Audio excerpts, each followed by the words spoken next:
Good afternoon. I would like to call the meeting of the CCWD Board of Directors for Wednesday, July 25th to order. Would you please rise and join me in the pledge? I pledge allegiance to the flag of the United States of America and to the republic for which it stands, one nation, under God, indivisible, with liberty and justice for all.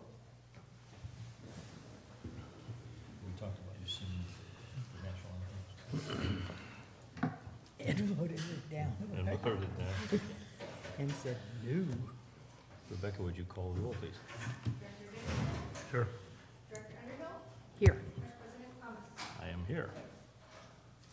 And Director Rademan and Director Strange are both absent. Okay, this is a time for public comments. Anyone who would like to address the board on any item that is, or on an item that is not on the agenda, would you please do so at this time? Okay, seeing none, we have the consent agenda.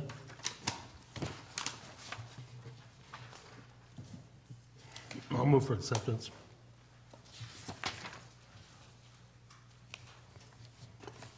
I'd like to pull 3C. All right, we're pulling 3C. Do I have? I'll move for acceptance of 3A, B, D, E, and F. I'll second that. Okay, we have a motion and a second for all items with the exception of 3C. All in favor say aye. Aye. Aye. Opposed? That motion passes. Okay, would we like to discuss 3C? Yeah, and I only had one item, and that was,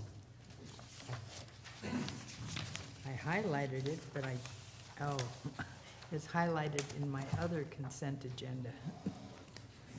I will replace one day. Oh, okay.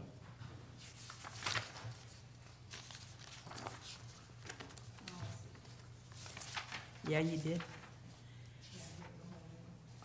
Okay.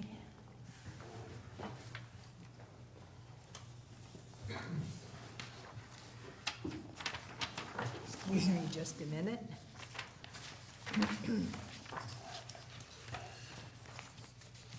And that was on page number 5, and that's 129827, Lieber, Cassidy, and Whitmore, Legal Services.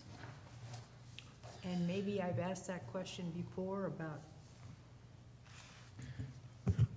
Yeah, Director Underhill, that is our counsel that assists us with anything related to public labor law, personnel issues, union-related issues. That's their specialty, that law firm. They're specialized in representing public agencies, local agencies in labor law. So that's why we utilize them, and all of those charges would be related to that work.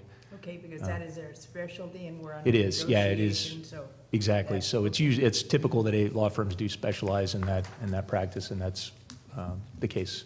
Okay, So it's outside of the scope of what our general counsel provides. thanks, Jeff. You're welcome. Thank you. Before you go away, Jeff, since this item is open, or a couple of elements that caught my eye, or there's large expenditures for the annual New Hogan Dam loan and the operating maintenance payment. This is a big sticker item. I think it's worthwhile to maybe explain what that's all about. Certainly, and that would be on page 7 of 8. Yes. And that is 2 checks, 2 separate items, actually same check to Stockton East Water. One of them is the loan payment that we have. That is for $68,895.97. That's a loan that'll go out I think it's 2023 is the last loan payment for that. The other one, however, is the one that's very significant, and that's our portion of the operation and maintenance budget for New Hogan. We split it with Stockton East. That went up significantly several years ago, and that was highlighted during the budget process because the Corps made some significant improvements. I believe it was to the gates down at the dam. And what they do is the Army Corps reviews their fees, their annual charges every 5 years, and then they had to recuperate those costs as well as some other improvement changes they've made. They bill Stockton East and they invoice Stockton East and us, and we're pretty much subject to their fees. Well, I've heard that explanation before, and I understand it completely, but I just thought it was worthwhile for the folks that might be viewing this to get reminded of that, that we at the district are sometimes at the mercy of other jurisdictions that increase our costs of operations by hundreds of thousands per year, so. It was a significant increase and a surprise right before the 17-18 budget years, just as we were preparing the budget. But you're right, we are subject to federal and state fees and costs. Okay, thank you for that, and if there's no other questions or comments, do we have a motion? I'll move to approve item 3C. Second. Okay, we have a motion and a second. All in favor, say aye. Aye. Opposed? Then I also vote in the affirmative. Okay, so we have new business under 4A, discussion direction of the fiscal year 17-18 fourth quarter investment report. Yes, Mr. Vice President, the item that you have before you is a standard reporting process that we do on a quarterly basis. Just want to highlight a few things. First off, you can see in page 1 at the bottom of the table, we had a cash increase of approximately $1.1 million. This is as a result of 4 significant items. Other than our regular utility billing revenues that come in, we had our second installment on our property taxes that came in, and that was about $1.3 million. We had a $325,000 Umpqua CD mature. We had about $93,000 investment earnings. Earnings are up this year, obviously, because of interest rates are going up.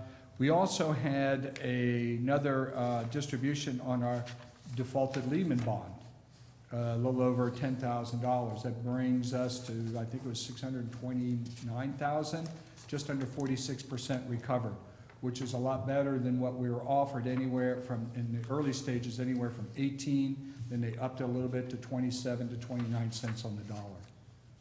And these come in very unplanned. We are just notified after the fact. Honestly, I thought we weren't going to be getting more, but there's still money trickling in.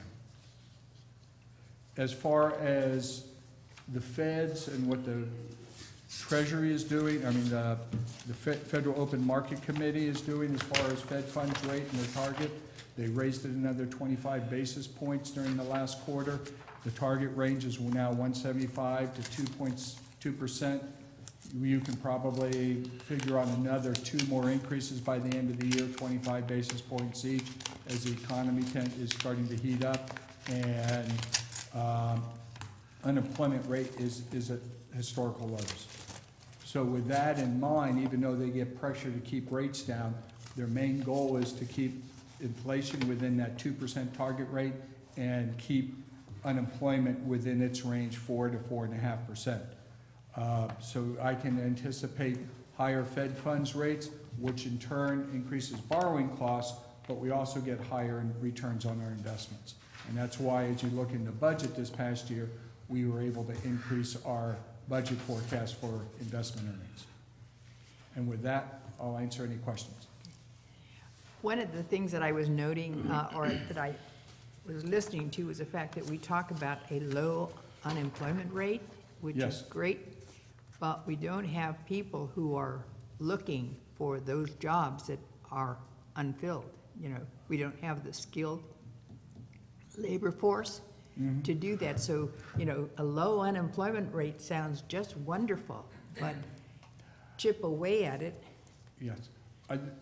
Any statistics can be deceiving. And when you look at the unemployment rate, it's people who are actively looking for jobs. Some people have fallen off, some people have partial employment, some people have employments with no benefits and not quite the job they want. I think it is rather deceiving, and it's all dependent upon where within the area you are, where you live. Bay Area, obviously, they have a very low unemployment rate in the tech sector and other sectors. Other areas, it's different. So in regards to ourselves here, obviously, it's completely different. What the feds look at and everybody else, they have their targeted numbers. And according to what they track, everything's looking good. Even their inflationary numbers are not what you and I think of as regular inflation, because they exclude things like fuel and other costs, what they call volatile costs. Okay, I had another question on the Lehman Brothers. You said we're just sitting here waiting for whatever they give us. Correct. They have not established a cutoff date? No, they have not. It's just a matter of whenever the bankruptcy trustees get through the process. We received our first distribution in April of 2012. We've received 3 of them actually this fiscal year. One in October, one in December, and one in April. So they're starting to trickle in. I thought they're a little bit less on an annual basis, but we'll probably see a few more before this is all said and done, probably by the end of this fiscal year. And do we have a designation for those funds? Or what happens to them? It goes back against the loss that we booked, and it goes back into our interest reserve fund. So that explains why it's not showing up as any kind of a value on the portfolio summary. It's been written off and, Yes, okay. correct. And I was incorrect. We've actually received 643,000 over time. So I was thinking it was more than 620,000, but it's getting better all the time. However, as you know, that's still a loss. Okay. I just wanted to know, Jeff, do you see us with interest rates, if there are 2 adjustments again this year, depending on what happens with the market and reaction to that, possibly being able to get some longer-term securities? Because I know we're very, very light on that, and, logically so where rates have been, but hopefully we could, have some longer-term assets that we could benefit from that increase. Yes, we can. And as things start to stabilize, the markets are starting to already factor in some increases. The issue that's having is the yield curves, and especially long-term yield curves, when you go out 10, 15, 20 years, 10-year yield curves are still below 3%. And when you're looking at short-term Fed funds rate at 2%, you're only looking at 100 basis points change. So I'm a little bit concerned about getting into a little long-term at this point, and specifically because we're pretty close to 2%, or maybe 1.8% in LAIF. Actually, take that back, 1.94 at LAIF, and some of the others at 2%. I'm thinking by the end of the year, as we get to this plateau, I think at that point you'll see a little bit more growth in what we call in our range of 3 to 5 year bonds, which we should be able to get some much better returns. So we don't want, we just don't want to lock money up for 10 years at 3% or anything under that, because it's not gonna be that volatile. If anyway, it'll most likely go higher. Correct. And if it goes higher, we're on the short end. Yeah. There's a reference in your report here about that you're continuing to seek opportunities to have somebody manage some of this money besides your office. Is that going well or not so well, or what? We've looked, and honestly, I've got so many other things going on, and when you're looking at 192, 194 for LAIF and not having to do anything other than, make deposits and make withdrawals, that's pretty darn good. CDs at banks don't even give you that much anymore. So we are restricted in what we can invest in. I'd like to be able to go more active towards the end of the year as the Feds stabilize rates, and I think it's going to be probably at that 2.5% level. And then things will become more challenging, and you'll have better opportunities to hire somebody to do that work. And our portfolio is growing as well. 10 years ago, our portfolio was down to $24 million. Now we are significantly higher. We basically up in the $30 million range. So things have gotten a little bit more active in that regards, where we have the funds to be able to make it worthwhile to have somebody invest it, because they're gonna ask for fees. And for low portfolios, you're not gonna get the returns that you need to cover your fees and still make a competitive return. This, I think I probably know the answer to this, but this LAIF fund, there's no danger of having a Lehman Brothers type of catastrophe with these folks. No, not at all. They are not, LAIF is very, very safe. It's our money. Can take it out anytime we want. All right. Any other questions? Okay, do we have a motion? I'll make a motion to approve the investment report. Second? Okay, moved in second. All in favor, say aye. Aye. Aye. Opposed? There are none opposed. Thank you. Thank you. Okay, on 4B, we have a discussion action regarding the contract for archaeological services. Charles Palmer is going to tell us all about Indian artifacts. Good afternoon. So I didn't have time to put together a PowerPoint, so I'll just have to wing it here. Go back, go back. Like to table this item, please? Do we have a second? So Proceed. Yeah. So yeah, this is in pertaining to our Jenny Lind Water Plant pretreatment project, and we have an ongoing construction project down there.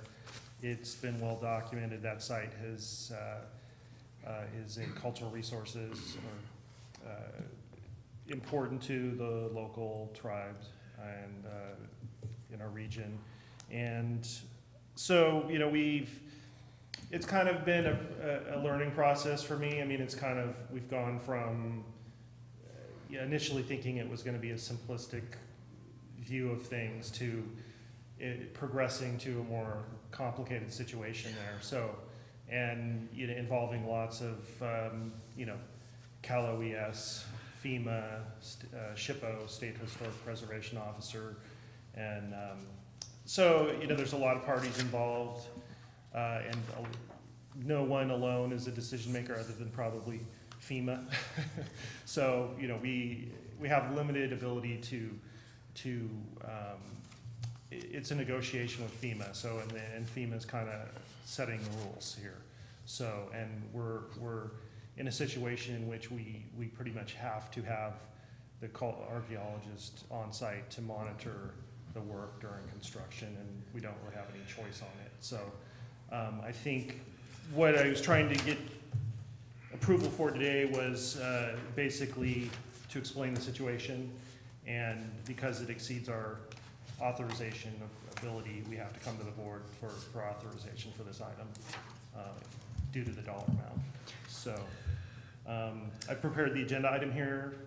Maybe you've had time to read it, if you had any questions. Charles, maybe I could just note, so Yeah, this is a listed cultural resource site with the state, and this is recognized by the State Historic Preservation Office. So there are certain requirements, and again, it's because of the fact that we're a public agency, we're doing this on public property, we're under the magnifying glass of that, and we have the fact that this is a listed site.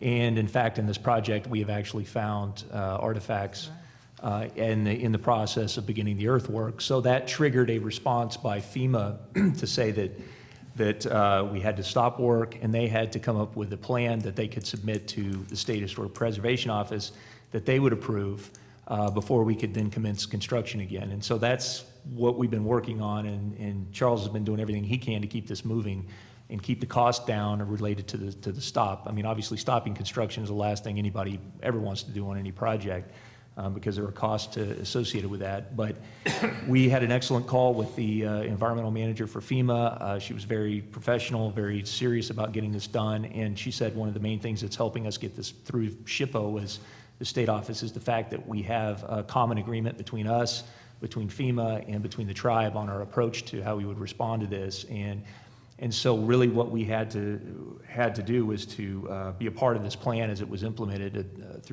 adopted and approved through the state, and then to be able to carry that forward in the project. And those are the parameters under which we can construct, which again requires the presence of an archaeologist on site in the event that we discover something else in the way of construction. I think there are probably lessons to be learned from this. There's things I think we can take from this to be better prepared for the next projects. This can always be an issue, and this is part of the environmental review for any of the projects that we do. And I think, in fact, we're even seriously thinking about adding possibly an archaeologist or two to our on-call consultant list to have those resources more readily available to us to, again, prepare as we get into projects. But I think that where we are right now, we're making the best of a tough situation, and I really appreciate that the contractor has worked with us. We've been able to, we have had to, there have been some cost increases because, the project was idle for some period of time.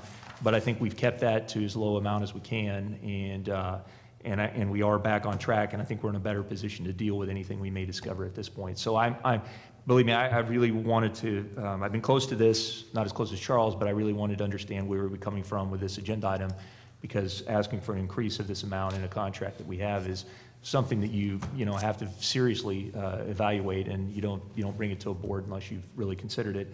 And I absolutely believe this is the best plan for us to accomplish the project on time and in scope and with as little adverse effect to the budget. So. Speaking of the budget, does this add $160,000 to our match, or is it going to be distributed between the grant and the match? Charles, what is your? It just, they're going to have to see where they're at, where they land towards the end of the all these projects filter that we. Who's they? Cal OES. Oh. So they have a certain lump sum amount for numerous projects. So and right now, then my understanding is there is no additional funds available. That's what they've said. But if a project falls off, funds could become available. So we're going to submit the total amount at completion, and then they're only committed to fund the amount that they've committed to, and then so this could be $160,000 additional to the project, or to our match of the project cost. it could be, yeah. Well, and to be clear, we've already, basically, the work, and this firm was already, we brought them in before we ever got in. They were on board with us in helping with the environmental review before the project ever started. And so we've already had contracts with them in place, and that was for a total amount of about $61,000. So what we're asking is to increase that amount by another almost $100,000 to get us to completion of the project. Our experience with big trees with Cal US, we were able to gain additional funds at the end of the project. We'll certainly make the pitch and try to get anything else that might be out there.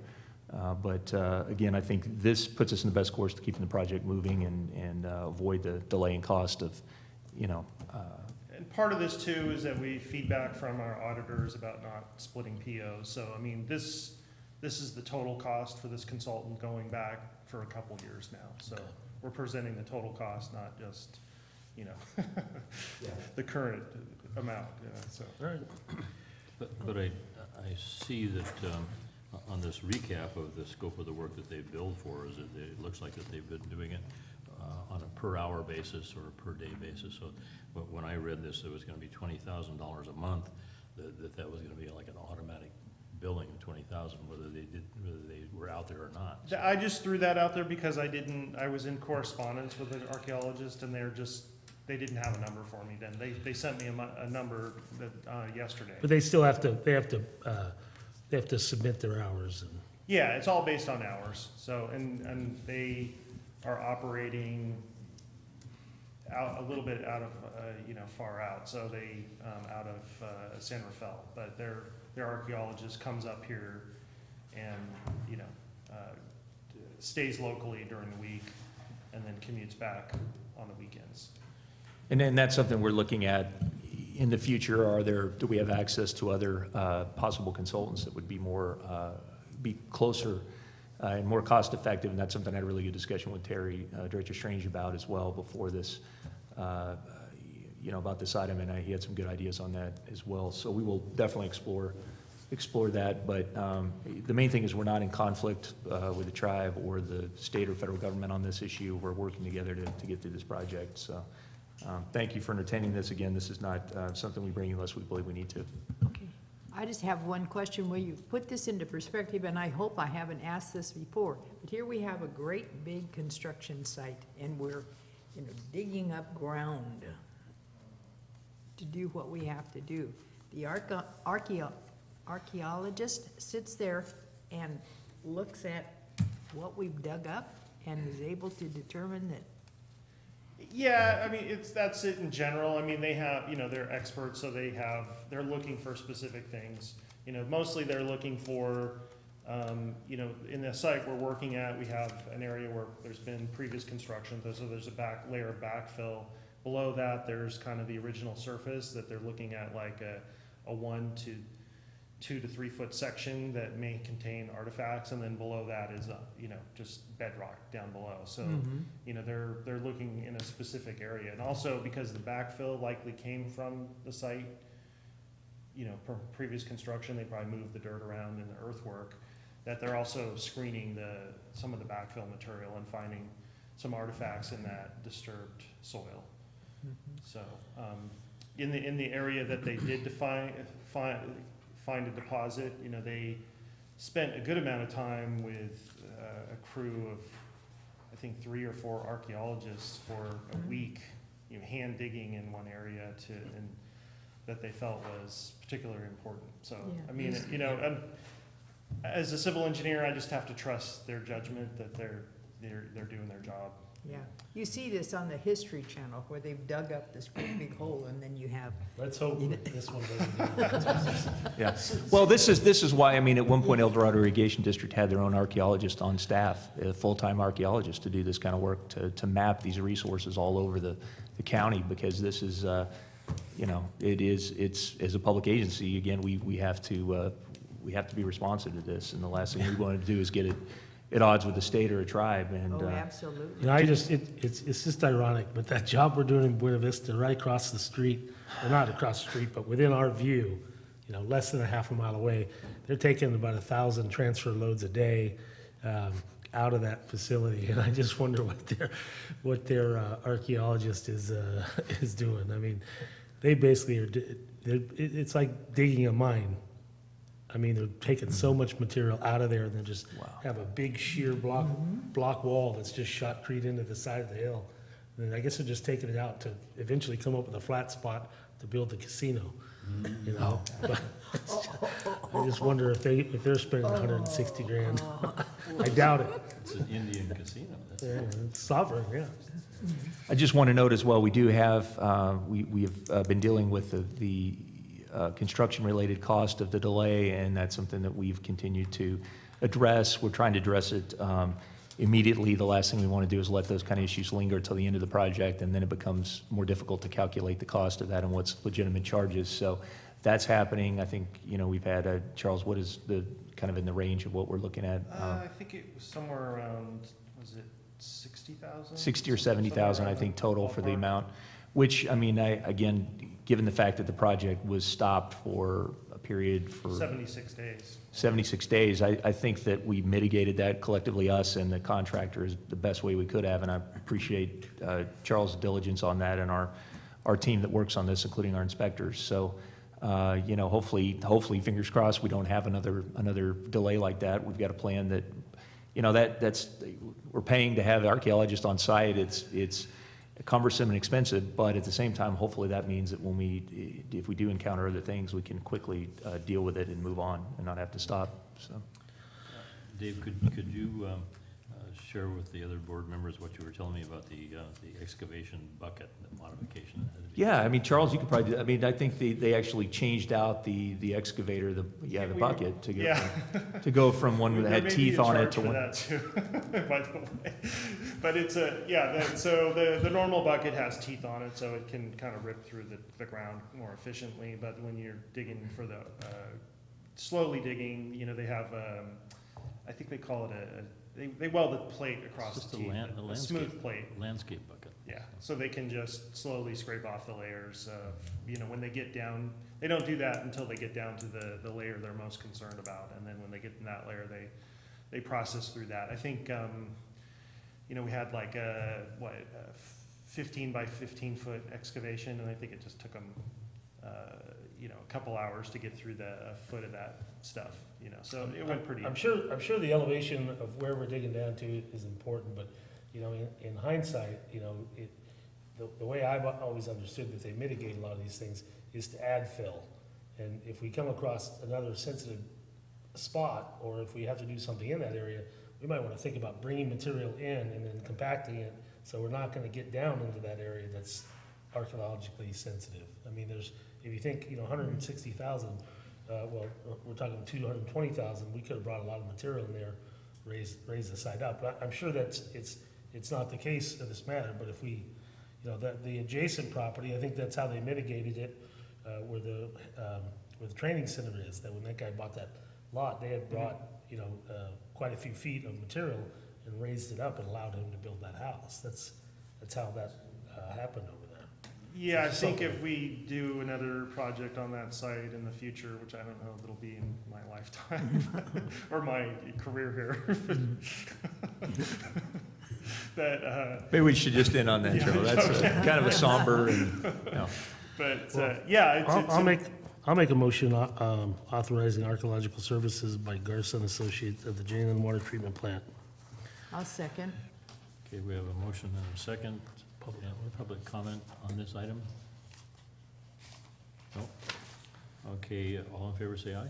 Aye. Aye, and opposed? Motion is carried. great. Thank you. Appreciate it. Okay, we have nothing to report under old business and the general manager report. Yes, Mr. Vice President, members of the board, I'll just briefly touch on this because I'm guessing that Director Davidson will want to speak to the tour that you were on. But I just wanted to just say what a great tour we had with the Deputy Assistant Secretary of the Interior for Water and Science, Austin Ewell, who came out and toured the water treatment plant down at Copper and saw our intake, kind of got a sense of what our needs are now and will be in the future down there, and as well to get to see the reservoir, New Melones, and the air attack base that we're working to try to get a backup water supply for. And I've got to recognize the CAL FIRE guys, Josh White and his team did a brilliant job on the tour. Any event, it was all about trying to show him the reasons why we submitted our proposal for trying to gain access to storage at New Melones and what benefits that could provide locally and regionally, including the groundwater banking effort downstream. And so I'm really proud of the work that Peter and Joel did in preparing for that. They just really did a great job. We'll continue that effort. Mia's already lining up meetings with Mr. Ewell back in DC to follow up on this. The WIN Act report itself will be coming out by the end of this month. It's supposed to be submitted to Congress. It's my understanding the report's done. And so once we get that, then we are going to be then moving ahead to try to work towards analyzing a project, the review to really scope a project and how we could use water in a way to really provide those benefits. I also want to note, as you may have seen in the news, the tour that Secretary Zinke had, and he came out regarding the flow setting procedures of the State Water Board. The State Water Board next month will be considering to adopt the supplemental environmental document on phase 1 of the update to its water quality control plan for the Delta. That's South Delta and the San Joaquin tributaries, including the Stanislaus River. That's a huge concern to us because they're continuing to propose a required in-stream flow releases, as you mentioned, I believe, and that was to require something in the range of 30 to 50% unimpaired flow between February and June. So that would be water that we could not impound in our reservoirs, and obviously that would be very problematic from an operational perspective to do that. That document, again, will be considered next month. At the same time they released that, they also released a framework environmental document for the Phase 2, which is tributaries north of the ones that were in Phase 1, including the McCallamy River is one that's covered under that, and the Calaveras River. So we have the great fortune of getting to play in both the Phase 1 and the Phase 2 realms. That one is actually even more onerous because they're looking at a range, not 30 to 50%, but 45 to 65% of unimpaired flow, which again would turn our operations upside down. This is kind of that other one track that's going on, the regulatory track. The other is the voluntary settlement discussion track that has been moving forward with officials from the state and stakeholders on different river systems in the state.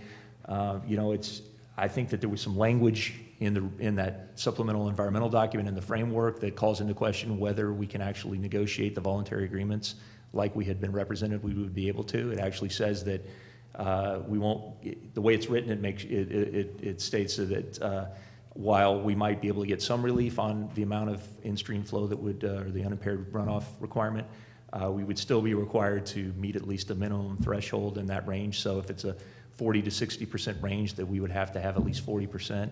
That's unworkable. It's counter to the work that's being done in these negotiated agreements. So we've got to figure, we're going to have to submit comments on this. It's something in Phase 1 and Phase 2, and Peter and I are working on that, is to get the comments in. That's a problem. It's also problematic that we still don't think they've fully analyzed the impacts to upstream facilities like ours above the rim dams like New Melones. So we will be submitting those comments again. I don't know that we'll get any better reception than we got the first time when we submitted comments, but we've got to preserve our arguments and make that a part of the record. So with that very cheery news, I'll turn it back to the board. Amazing.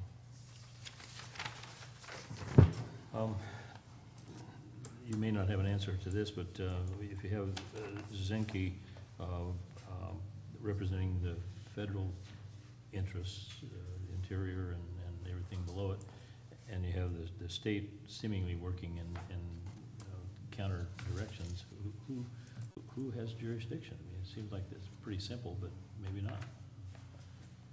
Yeah, I mean, that's the rub, because the federal government has a significant interest with the Central Valley project, and just like New Melones in our backyard. So they stand to also be affected, and in some ways more affected, because their water rights in many cases are junior to a lot of the local agencies with some of the more historic rights. But so that makes it very difficult, and that's why you have their stakeholders that are calling out for their support of their members of Congress to speak on record about this, that this really could be extremely harmful to the reliability of deliveries to, for example, farmers in the San Joaquin Valley through the Central Valley Project. And their lives have been tough enough as it is, and the continuing issues they've dealt with the biological opinions and the requirements for smelt and salmon and other fisheries. So this is very concerning to them, and that's why I think they're there. But I can only hope that we can have some space to come up with these crafted solutions that really include the stakeholders, if at all possible. But it really didn't help what was published in these documents here. So I think that it would be a real shame if this ends up in something that just ends up in long litigation. It's not a good use of anyone's resources, but that very well may be where it's headed. Okay, thank you for all that, Dave. All right, we have board reports, information, future agenda items. Bertha, you have anything to report? Lots and lots. I just need to tell you about the spectacular car show that was up at White Pines, and it really showed off our property. This was Thunder at the Lake last Saturday. They had over 100 cars there, and they were spread out all over, well, as you drive in, the great big parking lot, but other little outlets. And the cars, of course, are beautiful. We probably had a couple of $1 million worth of cars there. It was just gorgeous. The day was perfect. They had food, they had music, they had, their or drink bar, or whatever it is. But the crowd was mellow, there was no rowdiness, there was, you know, people were there to enjoy the beauty of the car show, and it's, you know, it's spread all over about what a beautiful car show it was at White Pines Lake, and everybody knew that it was CCWD property, and they kept it beautiful, as I say. It was just absolutely wonderful. I didn't spend the entire day there, but I spent half of the day there. I had a conversation with Conifer Communications, and I believe we've had some dialogue with them, and it's been about 4 years that we've talked to them about, you know, they're possibly coming onto our cell towers. So I'd like to hand this to you so you can take a look, and I put her card in here, and she and Joel have, you know, as I say, worked together, and I think that was at the time that Dennis was still with us. So I don't know what happened to that, but they're eager to partner with us, and I think that's, you know, we talk about revenue streams, that would be a wonderful. They're growing, they have an office in Groveland, and then they have that one that you've seen on the corner right over here on 49. I was looking at the special districts edition, and there's an article on Kevin DeLeon, who's running, and he's talking about Proposition 68. Are you very familiar with that one? And I just wanted to know if where they're going to provide funds for parks, do we still have to have a Parks and Rec district before we can receive some of those funds? Which is critical here in Calaveras County, because it's something we've talked about for a long time, but we don't have anything going in that direction yet. Yeah, that's a good question. I mean, that's a water and park bond. We just had the one that passed in June as well. So there are some funds out there, and particularly the one that's coming up is even more significant.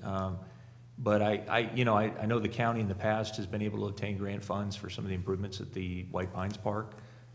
The challenge with that is then you're on the hook for a reporting period, and there are continuing obligations, like we all know, for grants, and some of these have a lifespan of up to 10 years before the grant is truly completed. And I know that's one of the challenges, is just with all the other responsibilities for any county government, but certainly with ours, to try to deal with that in addition to everything else. So yeah, it's, it would be nice if we could find some way to benefit from that bond money, though. Mm-hmm. Well, just as long as we know, it's there and we can take advantage, hopefully. That's it for me. Good. Jeff? Well, I will talk about our visit. I thought staff did a great job with the presentation. We started here with an overview of our system, our water rights, and on the Stanislaus. They gave a good brief PowerPoint presentation. Then we went on down to Copperopolis to the treatment facility there, toured our intake at the lake. Did a good tour of the treatment plant itself, and Mr. Ewell was very interested. Had a lot of good conversation with him about our facility. Then we went up to the reservoir and looked there, and then we ended up at the Cal Fire. What do they call the air attack? Yeah, the Columbia Air Attack Base. Yeah, Columbia Air Attack Base, and it was kind of humorous, and it was kind of on cue, because as soon as the gate opened and we got out of the car, all of a sudden the helicopter started off, one of the planes started up, helicopter took off, just went screaming down the runway, and one of the spotter plane, he went out and taxied, and he was getting ready to take off. But it wasn't very long, and then the helicopter came back, and that guy kind of taxied back around. So I was under the assumption that they did it just kind of, They as a knew that you practice were run. coming. But it didn't really matter, but it was impressive nonetheless.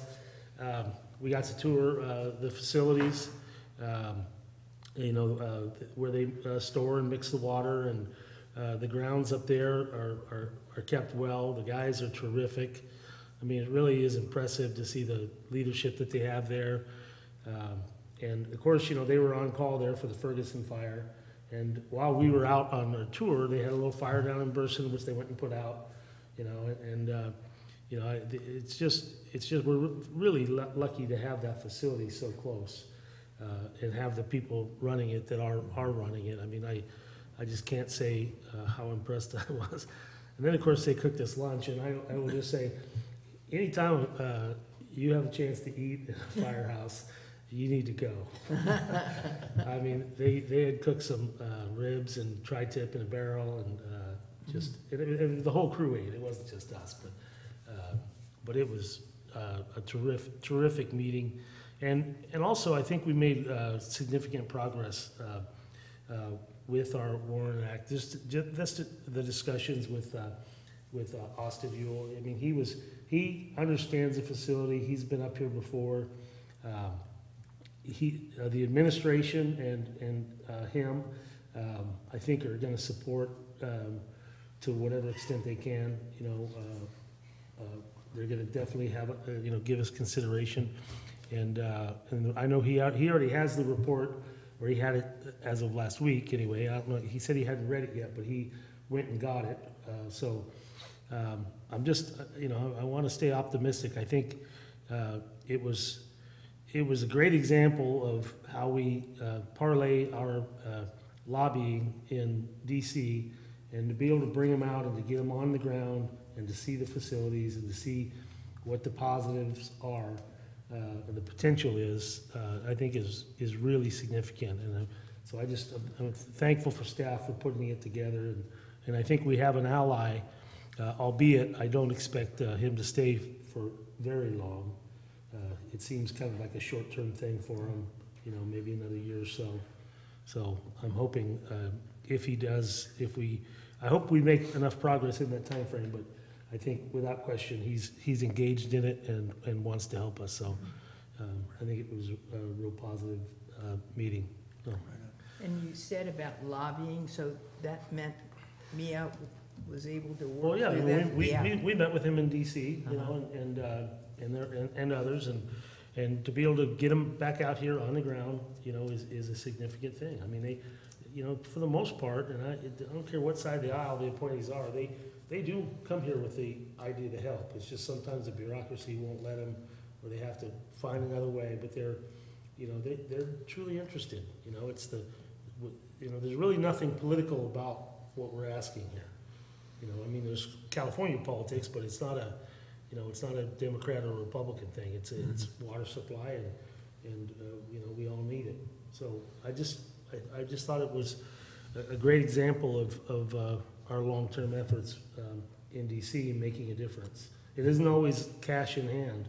Many times it's policy and just to be able to discuss to someone like that what our consideration is, when it comes to the water plan and the catastrophic effects of that, and we were able to discuss how they can't continue to release water out of New Baloney's and expect to have a cold water release for fish, and we were able to show him what the lake looked like 3 years ago. It was not hardly a lake.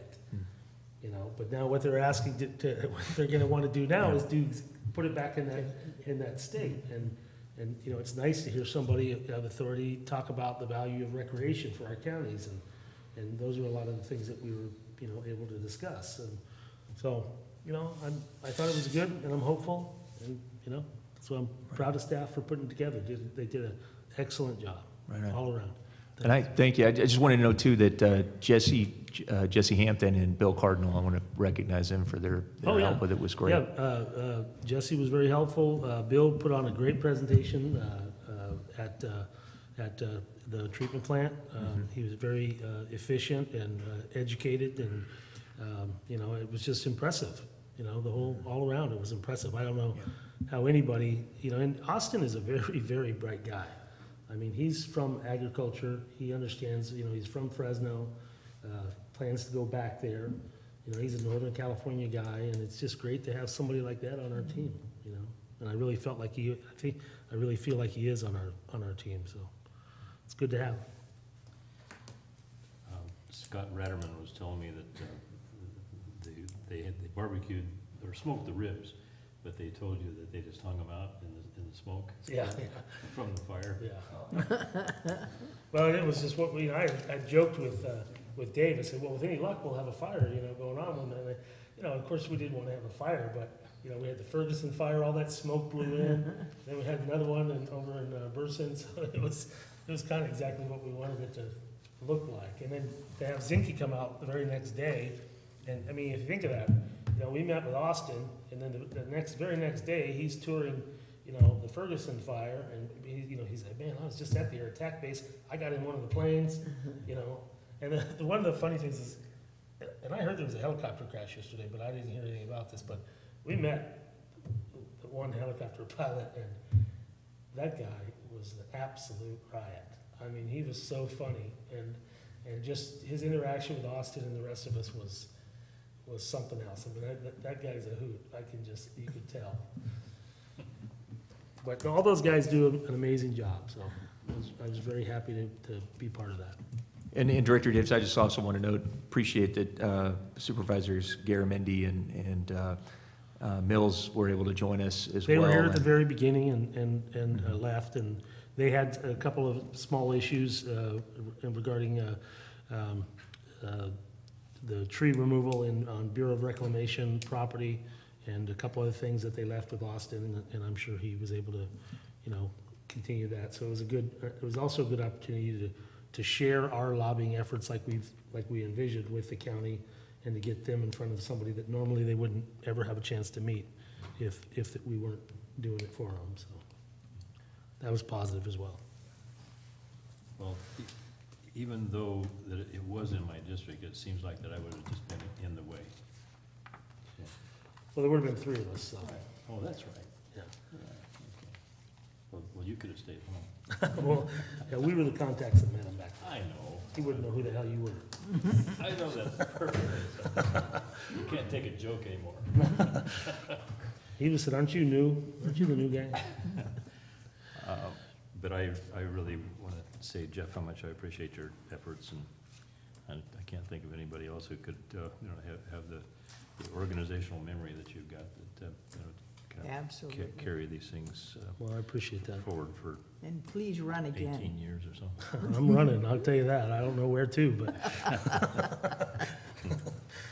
Okay, I want to just touch on a conversation that I had just this morning with Bill Cardinal, and I just really hadn't had an opportunity to appreciate the unintended consequence of this drawdown, or the proposed drawdown of Tulloch and our water source and everything, and lowering those pumps. I mean, he probably told you all about that. The water that they're processing now is it's different water. Yeah. From a deeper source, it's got different constituent elements in it, so it just makes it very difficult and much more costly to process it. Who would have thought? I mean, water's water, but that's a very strange thing. I thought that was very interesting. He did bring that up and explain that, to the Okay. different levels of what the intakes are. The other thing I wanted to bring up is next, on the 8th of August, there is going to be a groundbreaking ceremony for a subdivision in Copperopolis. I mean, who would have thought about that? I mean, it's amazing. The ground, for what? For a 42-lot subdivision, it's the La Cobra Mina Phase 2 that Mike Limke and his brother have resurrected that subdivision, and I will unfortunately have to miss the East Side groundwater meeting in order to attend this at 9:30. But I don't know, it makes me very gratified that it appears like that there's some enthusiasm building in the county for, moving, well, in this case, they didn't have to move any dirt, it was already done, but they had to resurrect the maps and go through all the painful process that they had to go through. But I would hope that, if anybody is interested in going to La Cobra Mina at 9:30 on Wednesday, the 8th in the morning, that your presence would be appreciated. Just to kind of give these guys an attaboy for coming back home to the county. I mean, they've been working elsewhere, but they're gambling a lot on the future of this county, and I want to support them as much as I can. So that's about it for my report. Okay, I have another event on You August had your 8th. chance. I have another event on August the 8th, and I'm not sure if everyone's aware of the fact that the young farmers and ranchers have formed a club. And, these are the fellas or the women, young ladies between the age of 18 and 30, I believe, and they want to grow this group because they recognize the potential Are here. you sure it wasn't the farmersonly.com commercial that you saw?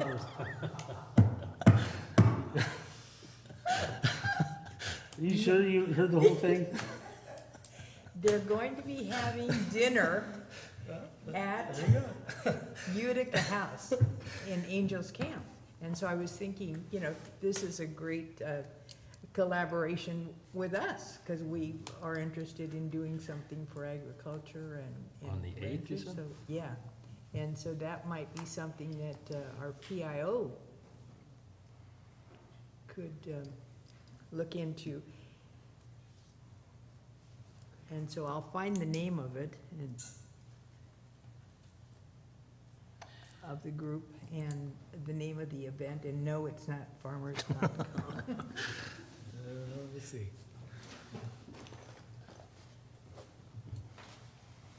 Okay, any suggestions for future agenda items? No?